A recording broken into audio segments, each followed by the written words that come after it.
माँ दुर्गा म्यूजिक आ गया, मिथिलांचल में छा गया।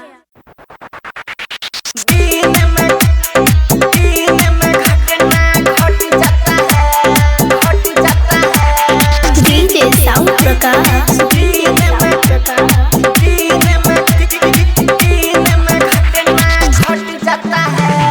लड़का से लड़की जब पट जाता है, पट जाता है, पट जाता है। हाँ, लड़का से लड़की जब पट जाता है, दिन में घटना घट जाता है, दिन में घटना घट जाता है, घट जाता है। पता नहीं कैसे ही सह पता है, दिन में घटना घट जाता है।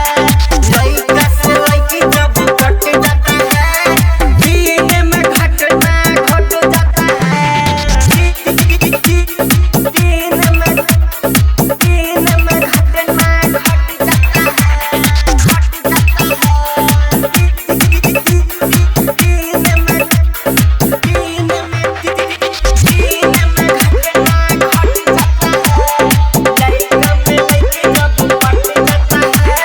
डीजे साउंड प्रकाश जय माँ दुर्गा म्यूजिक हजोली बाजार।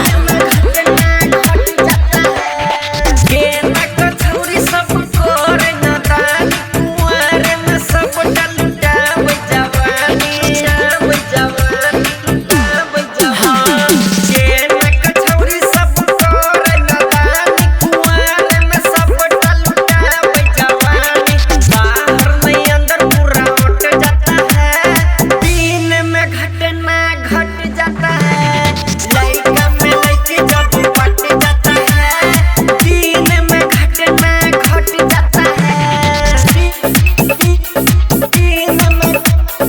दिन में घटना घट जाता है, घट जाता है, दिन में घटना घट जाता है, लड़का में लड़की जब पट जाता है। डीजे साउंड प्रकाश जय माँ दुर्गा म्यूजिक हजोली बाजार।